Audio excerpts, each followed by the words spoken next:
last stronghold, as Yakov told us, is just across the border, of course, from Egypt. Cairo has warned Israel repeatedly not to go into Rafah. Let's talk now to Haisam Hassanein, adjunct fellow at the FDD. Thank you very much for being with us, Haisam. Good to see you. First of all, Egypt, like Israel, is a major US ally. I'm wondering how this cutting or this pause of military aid to Israel by Washington is being read in Cairo.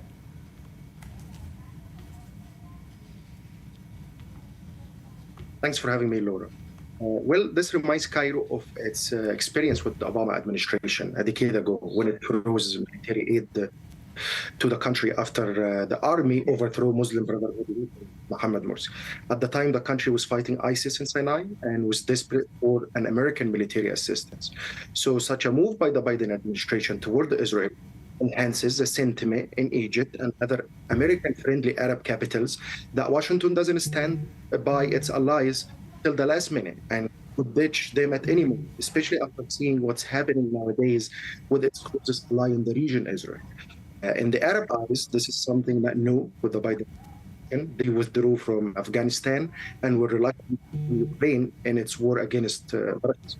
And the era of great power competition, this will make them likely lean toward China in the aim of being more convenient and diversity of foreign power, even though they are certain Washington is still an option.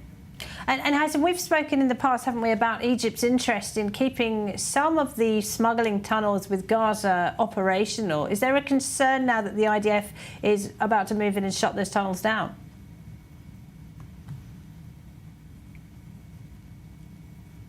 Yeah, to be fair, I wouldn't say all of Egypt, but some corrupt members of the security establishment in Egypt alongside their counterparts in the business sector. Surely they wouldn't like the IDF destroying tunnels since we benefited tremendously from the smuggling business for years.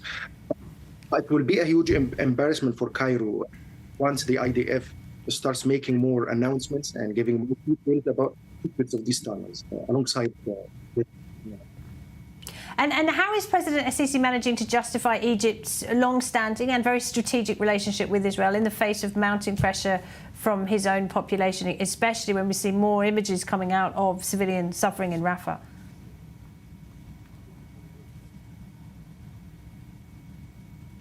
The president himself doesn't talk about the relationship with Israel much, but nobody in Cairo in general talks about the strategic relationship between the two nations at the time.